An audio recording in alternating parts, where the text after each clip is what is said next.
번님께 드리는 아침 인사. 우리와는 먼 땅 유대인의 창세기 이야기는 성경을 통해 구구절절 잘도 알고 있습니다.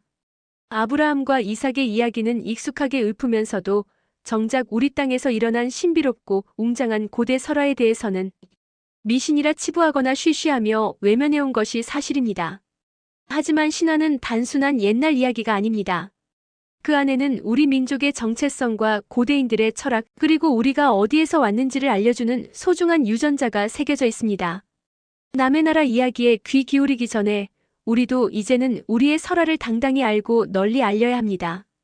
그것이 우리 역사의 자부심을 세우는 첫걸음이기 때문입니다. 하늘의 자손, 대륙을 달리고 한강에 뿌리 내리다. 1. 하늘과 물의 만남, 거룩한 탄생의 서막. 먼 옛날 하늘의 아들 해모수가 5마리 용이 끄는 수레를 타고 땅으로 내려왔습니다. 그는 물의 신 하백의 딸 유하와 인연을 맺었지요. 비록 이별의 아픔을 겪었지만 하백의 딸 유하 부인은 고독한 방 안에서 자신을 끝까지 비추는 신비로운 햇빛을 받아 커다란 알 하나를 낳았습니다. 그 알은 짐승들도 보호하고 도끼로도 깨지지 않는 신령한 것이었으며 마침내 그 껍질을 깨고 나온 아이가 바로 고구려의 시조 주몽입니다. 삼국사기에 기록된 고구려 건국신화의 핵심 이야기가 아주 잘 요약 기록되어 있습니다. 정말 매혹적인 신화죠. 하백의 딸 유하 부인과 주몽의 이야기는 단순히 한 나라의 시작을 알리는 것을 넘어 고대인들이 천손 하늘의 자손과 수십물의 신의 결합을 통해 정통성을 얼마나 강조하고 싶었는지 보여주는 대목이기도 합니다. 하늘의 신 아들이 땅에 내려와 물의 신의 딸 유하를 만난 이야기는 삼국유사에도 아주 재미있게 기록되어 있습니다. 내 딸을 건드린 자가 누구냐?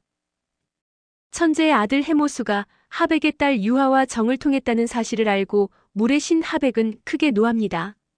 예법도 갖추지 않고 딸을 만난 것에 화가 난 것이죠. 하백은 해모수를 불러 꾸짖으며 해모수의 신통력을 시험하겠다고 제안합니다. 해모수와 하백의 3라운드 변신 대결.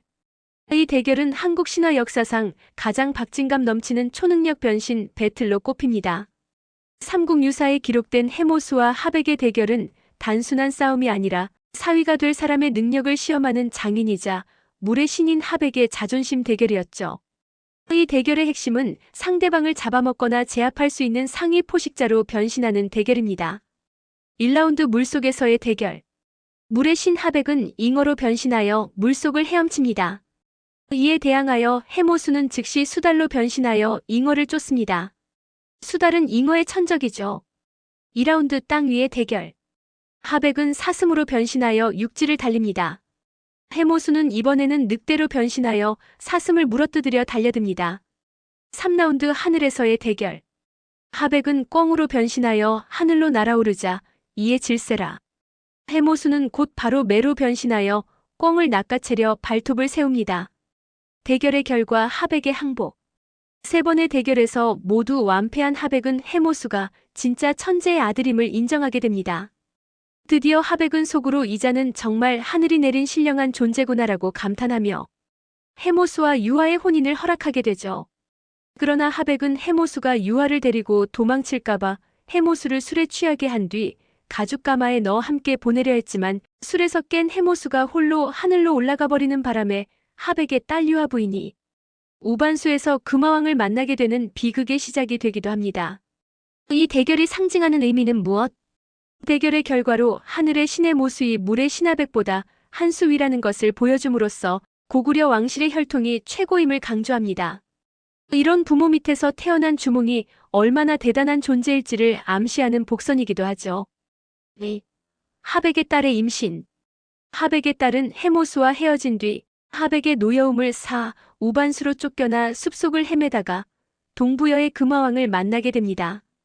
동부여 왕은 사냥 중에 우연히 만난 하백의 딸의 비범함을 알아보고 그녀를 궁궐로 데려와 별실에 머물게 했습니다. 그녀가 동부여의 금화왕을 만나 겪게 된 이야기는 신비로우면서도 한편으로는 어머니로서의 고독한 투쟁이 담겨 있습니다. 신비로운 현상 방안까지 쫓아오는 햇빛. 유하 부인에게 그때부터 기이한 일이 벌어집니다. 유하 부인이 방 안에 있는데 하늘에서 내려온 한 줄기 햇빛이 마치 살아있는 생명체처럼 그녀를 비추며 계속 추적해왔습니다. 피해 몸을 옮기면 햇빛도 따라와 그녀를 비추었죠. 빛이 계속 따라와 도저히 피할 수 없었죠. 끝내 이 빛의 접촉을 통해 유아 부인은 잉태하게 됩니다. 이 장면은 주몽의 아버지인 해모수 태양 신천제가 유아 부인을 끝까지 보호하고 축복하고 있음을 상징합니다. 경악스러운 출산 사람이 알을 낳다. 10달이 지나 유아 부인이 아이를 낳았는데 방 안에는 갓난아기가 아니라 커다란 알 하나가 놓여 있었습니다. 동부여 금화왕은 사람이 알을 낳는 것은 불길한 궤변이라 여기며 크게 노합니다. 그는 이 알을 없애버리기로 결심합니다. 버려진 알의 시련. 금화왕은 이 알을 개와 돼지에게 던져주었으나 그러나 동물들이 알을 먹지 않고 오히려 보호했습니다.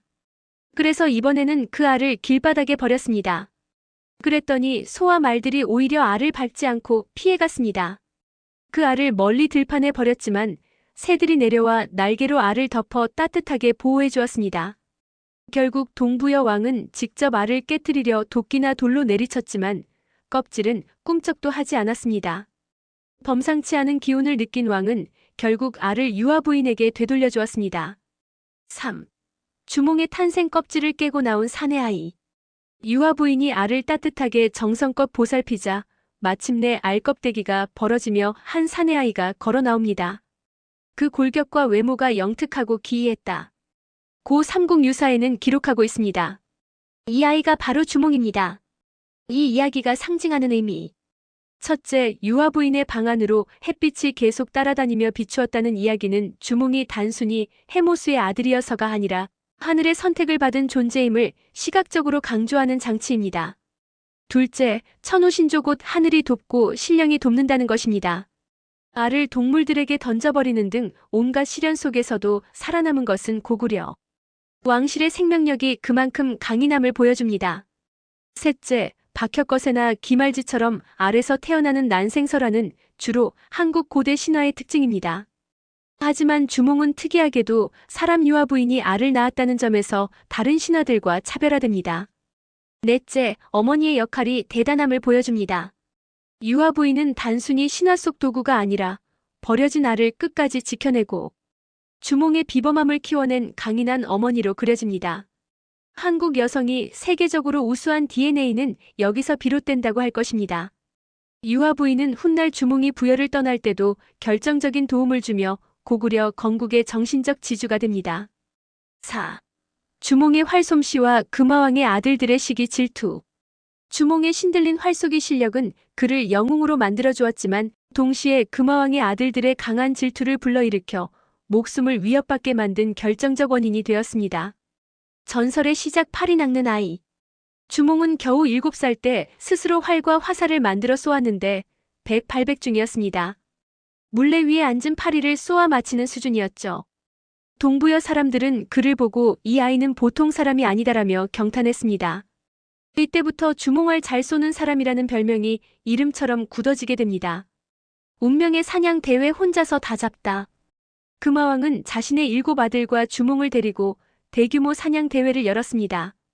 왕자들은 주몽의 실력을 깎아내리고 싶어 했고 주몽은 자신의 실력을 증명해야 했죠. 주몽은 화살 한 발에 짐승 한 마리씩을 거꾸러뜨렸습니다. 사냥이 끝날 무렵 주몽이 잡은 짐승의 수는 7 왕자와 수하들이 잡은 것을 모두 합친 것보다 훨씬 많았습니다. 압도적인 실력 차이를 보이게 되었죠. 사냥대회에서 패배한 왕자들은 질투에 눈이 멀어 주몽을 나무에 묶어버리고 그가 잡은 사냥감을 강제로 빼앗아갔습니다. 하지만 주몽은 나무를 괴력을 발휘하여 나무를 통째로 뽑아버리고 당당히 궁으로 돌아왔습니다. 이 사건으로 대소 첫째 왕자는 주몽이 단순한 명사수가 아니라 나라를 빼앗을 수도 있는 위협적인 존재라고 확신하게 됩니다. 3. 마구간지기가 된 주몽. 첫째 왕자인 대소의 간청으로 금화왕은 주몽을 경계하기 시작했고 주몽을 마구간지기말을 돌보는 노비와 같은 일로 내쫓아버립니다. 하지만 주몽은 여기서도 비범한 기질을 발휘합니다. 그는 좋은 말은 굶기고 나쁜 말은 잘 먹이는 전략을 사용합니다. 주몽은 재능 있는 천리말을 알아보고는 그 말의 혀에 바늘을 꽂아 먹이를 잘 못 먹게 했습니다. 결국 좋은 말은 바짝 말라 볼품 없어 보였고 평범한 말들은 살이 쪄서 좋아 보였죠. 사냥을 나가려던 금화왕은 살찐 말들을 보고 기뻐하며 아들들에게 나누어 주었고 가장 마르고 볼품없어 보이는 말을 주몽에게 주었습니다. 주몽은 왕이 준 그 마른 말의 혀에서 바늘을 뽑아 정성껏 먹여 나중에 탈출할 때 세상에서 가장 빠른 준마로 사용하게 됩니다. 어머니 유아 부인의 지혜. 왕자들이 자신을 죽이려 한다는 사실을 안 주몽은 어머니에게 상담합니다.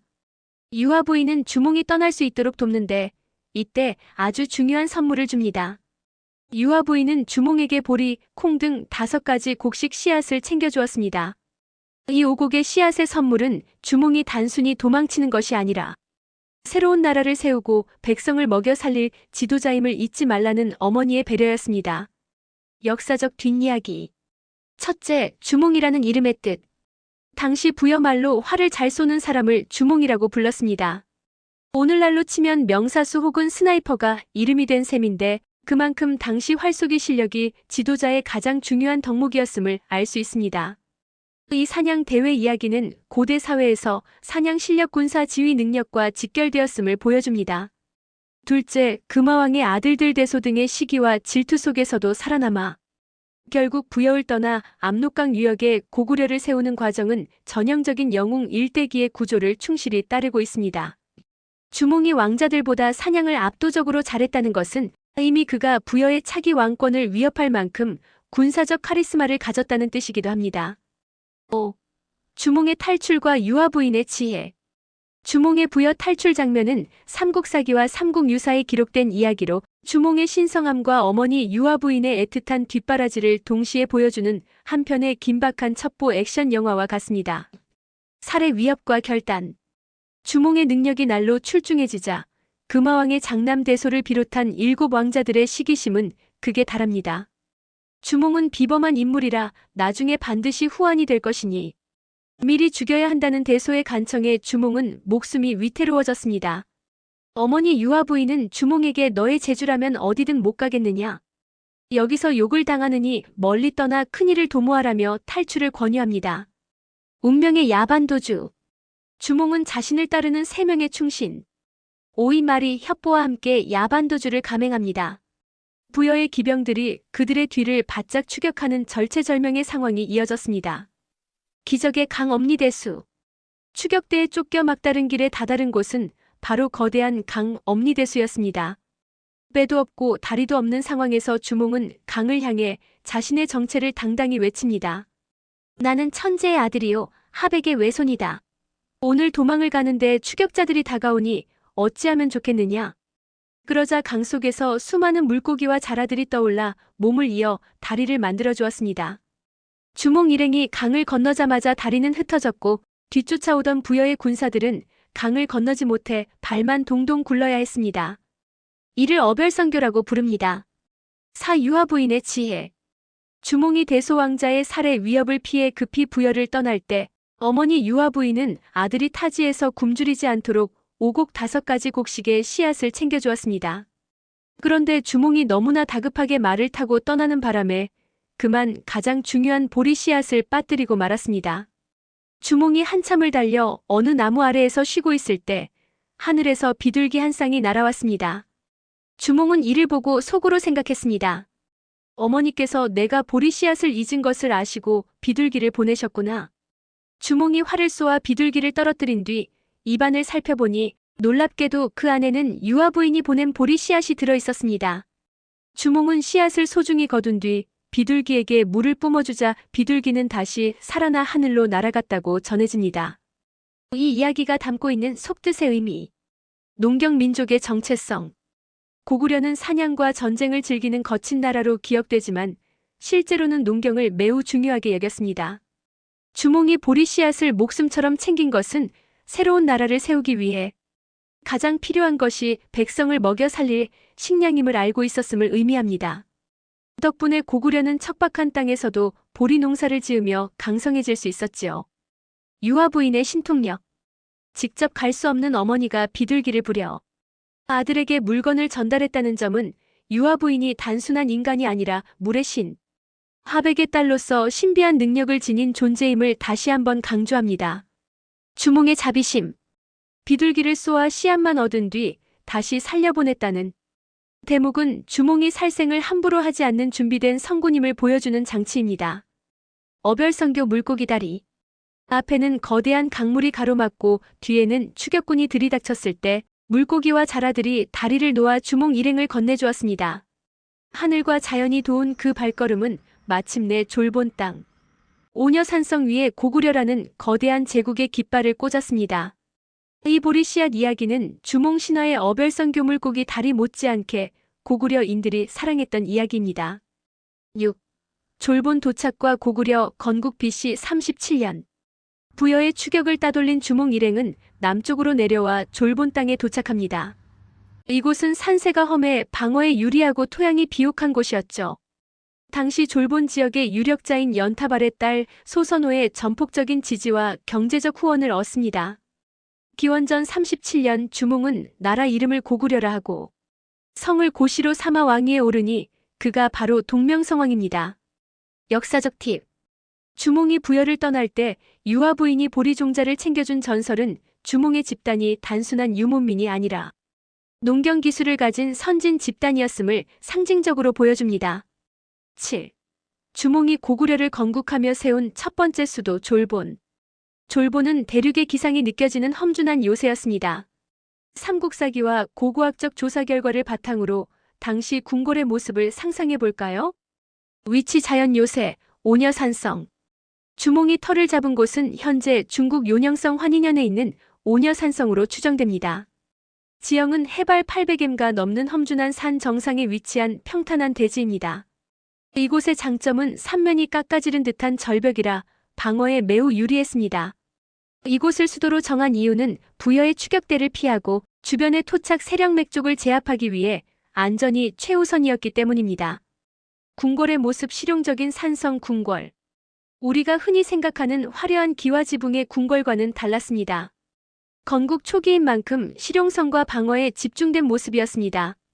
궁궐의 구조는 흙으로 쌓은 성벽 토성 안에 궁궐 건물, 창고, 우물 등이 있는 구조였습니다. 당시 기록에 따르면 주몽은 초막을 짓고 살았다고도 전해집니다. 즉 초기에는 소박한 나무 건물이나 흙집이었을 가능성이 높습니다. 아직 정교한 기와를 굽는 기술이 완벽하지 않아 볏짚이나 나무 껍질로 지붕을 이었을 가능성이 있습니다. 내부 공간. 국가의 기틀을 다지다. 궁궐은 단순히 왕이 사는 곳이 아니라 나라의 중대사를 결정하는 장소였습니다. 궁궐 안에는 집회소, 창고와 제단이 있었다고 합니다. 집회소는 주몽이 추종자들과 회의를 하며 고구려의 기틀을 다지던 곳입니다. 창고는 유아 부인이 챙겨준 오곡의 씨앗과 주변에서 거둔 식량을 저장했던 곳입니다. 그리고 주몽은 천재의 아들이라는 정통성을 강조하기 위해 제단을 설치해 하늘의 제사를 지냈습니다. 역사적 의미. 가장 가난하지만 가장 굳건한 시작. 졸본의 첫 궁궐은 화려하지 않았지만 고구려의 강인한 정신을 상징합니다. 험한 산 위에서 시작한 소박한 궁궐은 훗날 광개토대왕과 장수왕 시기에 넓은 평지 평양로 진출하여 대제국을 이루는 기반이 되었습니다. 8. 극적인 부자 인증샷 장면. 부러진 칼날의 약속과 새로운 시작. 주몽이 동부여를 탈출하여 나라를 세운 후 20년의 세월을 뛰어넘어 극적인 만남이 이루어집니다. 내 아버지는 누구입니까? 부여에 남겨진 주몽의 아내 예시 부인 밑에서 자란 유리는 어린 시절 아비 없는 자식이라는 놀림을 받으며 자랐습니다. 참다 못한 유리가 어머니에게 아버지가 누구인지 묻자 예시 부인은 주몽이 떠나며 남긴 수수께끼를 알려줍니다. 내 아버지는 나라를 세우러 떠나시며 증표를 숨겨두셨다. 소나무 아래 7곡의 7 모서리가 있는 돌 위의 물건을 찾아오너라. 수수께끼를 푼 영특함. 유리는 산천을 헤매며 7고개가 있는 바위를 찾았지만 번번이 실패했습니다. 그러던 어느 날 집에 돌아와 마루 끝 기둥 아래를 보는데 기둥과 주춧돌 사이가 눈에 들어왔습니다. 기둥은 소나무로 만든 것이니 소나무 아래라는 암시이고 주춧돌은 7 모서리가 있는 돌 모양이니 7곡의 돌이라는 생각이 들었습니다. 유리는 바로 여기다 라고 외치며 기둥 밑을 파헤쳤고 마침내 그곳에서 부러진 칼 조각 하나를 발견합니다. 고구려로의 험난한 여정. 부러진 칼날을 품에 품은 유리는 목숨을 걸고 부여를 탈출해 아버지가 다스리는 고구려로 향합니다. 마침내 졸본의 궁궐에 도착해 왕이 된 주몽 앞에 서게 되죠. 그는 아버지가 남긴 수수께끼를 풀어 소나무 기둥 아래에서 부러진 칼 조각을 찾아온 아들 유리였습니다. 운명의 합체 피가 솟구치다. 주몽 앞에 선 유리는 품 안에서 부러진 칼날을 꺼내 바쳤습니다. 주몽 역시 자신이 보관하고 있던 나머지 칼 조각을 꺼내 두 조각을 맞추어 보았습니다. 두 조각의 칼날이 철컥 소리를 내며 하나로 합쳐지자 신비롭게도 칼에서 피가 솟구쳤으며 혹은 땀이 났다거나 빛이 났다는 기록도 있음. 주몽은 그제야 자신의 아들임을 확신하고 눈물을 흘리며 유리를 태자로 삼았습니다. 주몽이 가진 칼 조각과 유리의 조각이 하나로 합쳐지는 순간 그것은 단순한 재회를 넘어 천손의 혈통이 이어졌음을 증명하는 증표가 되었습니다. 이 장면이 갖는 의미. 이 부자 상봉은 단순한 가족 재회를 넘어 정통성 승계를 의미합니다. 하지만 이 극적인 상봉은 고구려 권력 구도에 큰 폭풍을 몰고 옵니다. 주몽을 도와 고구려 건국에 헌신했던 소선호와 그녀의 두 아들 온조와 비류은 갑자기 나타난 유리의 존재에 위협을 느끼게 되죠. 결국 이 사건은 소선호와 두 아들이 남쪽으로 내려가 백제를 건국하게 되는 시발점이 됩니다. 9. 대륙의 기상을 품고 한강으로 향한 소선호와 온조. 주몽과 유리의 극적인 상봉은 누군가에게는 기쁨이었지만 고구려 건국의 1등 공신이었던 소선호와 그녀의 두 아들에게는 마른 하늘의 날벼락 같은 사건이었습니다. 하지만 이 만남은 또 다른 건국으로 이어집니다. 고구려 건국의 1등 공신이었던 소선호와 그녀의 아들 온조는 유리의 등장에 권력 다툼 대신 새로운 길을 선택합니다. 그들은 고구려의 철기 기술과 강인한 정신을 품고 남쪽으로 내려왔습니다. 십제에서 백제로 그렇게 고구려의 뿌리는 한강을 따라 더 큰 바다로 뻗어나갔습니다. 헌신했던 소선호 결단을 내리다. 소선호는 졸본 지역의 막강한 재력과 권력을 가진 인물이었습니다. 남편을 잃은 뒤 주몽을 만나 그가 고구려를 세울 수 있도록 경제적, 정치적 기반을 모두 닦아준 실질적인 킹메이커였죠. 하지만 갑자기 나타난 유리에게 태자 자리가 돌아가자 소선호는 직감했습니다. 자신의 아들들 비류와 온조이 고구려에서 살아남기 힘들 것임을요. 그녀는 왕권 다툼으로 피를 흘리는 대신 새로운 땅을 찾아 떠나는 대장정을 선택합니다. 남쪽으로의 대이동. 소선호는 두 아들과 자신을 따르는 백성들을 이끌고 남쪽으로 내려왔습니다. 이때 많은 고구려 사람이 동행했는데 이는 소선호의 영향력이 얼마나 컸는지 보여줍니다. 그들이 도착한 곳은 지금의 한강 유역이었습니다. 비류의 미추홀 vs 온조의 위례성. 한강 유역에 도착한 두 형제는 나라를 세울 터를 두고 의견이 갈렸습니다. 비류는 바다가 가까워야 살기 좋다 라며 미추홀 지금의 인천로 향했습니다. 그러나 온조 동생은 한강 근처 평야가 농사짓기 좋다 라며 하남. 위례성 지금의 서울 송파 일대에 자리를 잡았습니다. 결과는 온조의 판단이 옳았습니다. 비류가 택한 미추홀은 땅이 습하고 물이 짜서 농사가 제대로 되지 않았고 백성들은 고통받았습니다. 반면 온조의 위례성은 나날이 번창했죠. 결국 비류는 자신의 선택을 후회하다 세상을 떠났고 그의 백성들은 모두 온조에게 흡수되었습니다. 십제에서 백제로. 처음 온조가 나라를 세웠을 때는 자신을 따르는 10명의 신하를 뜻하는 십제라고 불렀습니다. 하지만 비류의 백성들까지 모두 합류하여 백성이 즐겁게 따랐다는 뜻을 담아 나라 이름을 백제로 바꾸게 됩니다. 소선호의 위대한 기록. 역사학자들은 소선호를 한국 역사상 유일하게 두 개의 나라 고구려, 백제를 세운 여성으로 평가하기도 합니다. 그녀의 결단이 없었다면 찬란한 백제의 문화도 시작되지 못했을 것입니다. 이로써 고구려와 백제는 사실상 뿌리가 같은 형제의 나라가 되었습니다. 훗날 백제 근초 고왕이 고구려를 공격해 고구 권왕을 전사시키는 등 비극적인 전쟁도 치르지만 그 시작은 이처럼 한 가족의 이동에서 비롯되었습니다. 10. 삼국사기와 삼국유사. 우리가 흔히 아는 역사 지식은 김부식이 쓴 삼국사기를 바탕으로 하지만 이련 스님이 쓴 삼국유사에는 또 다른 결의 이야기와 독특한 기록들이 담겨 있습니다. 삼국사기는 유교적 합리주의를 바탕으로 기술되었고 반면에 삼국유사는 불교적이고 설화적인 내용도 포함하고 있습니다. 따라서 두 역사서의 성격은 다르다고 볼 수 있습니다. 같은 인물이라도 묘사되는 방식에 흥미로운 차이가 있습니다. 고구려와 백제 건국 설화에서의 차이. 이를 일벌해보면 고구려 건국의 더 신비롭고 세밀한 내용이 삼국유사에 기록되어 있습니다. 삼국유사는 주몽의 아버지인 해모수에 대해 훨씬 더 화려하게 묘사합니다. 해모수의 강림하는 대목에 대해서는 삼국유사에서는 해모수가 하늘에서 내려올 때 오룡거 5마리 용이 끄는 수레를 타고 머리에는 가면관을 썼으며 아침에 정사를 돌보고 저녁에는 하늘로 올라갔다는 신비로운 묘사가 추가되어 있습니다.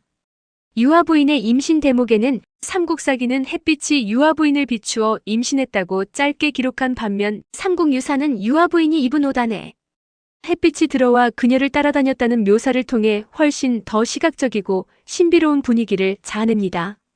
주몽의 이름에 대하여는 삼국유사는 주몽이라는 이름이 부여의 속어로 활을 잘 쏘는 사람이라는 뜻임을 명시하면서도 그가 알을 깨고 나올 때의 경이로움을 더 강조합니다. 백제 건국 이야기는 삼국사기가 온조를 정통으로 보는 반면 삼국유사에서 완전히 다른 비류 중심의 이야기를 기록했습니다. 백제의 시조는 온조가 아니라 비류라는 기록을 비중 있게 다뤄집니다. 북부여와의 연결성에 대해서는 삼국유사는 백제의 뿌리가 북부여에서 왔음을 강조하며 왕실의 성씨인 부여씨의 유래를 더 깊게 파고듭니다. 삼국유사는 백제의 도읍지였던 위례성의 위치나 지리적 특징을 설명할 때 불교적 관점이나 민간 전설을 섞어 설명하기도 합니다. 3. 삼국사기 vs 삼국유사 비교. 삼국사기는 국가가 주도해서 편찬하여 정사 위주로 편찬되어 유교적 합리주의를 바탕으로 하여 괴력난신한 부분을 과감히 삭제 지양하였습니다.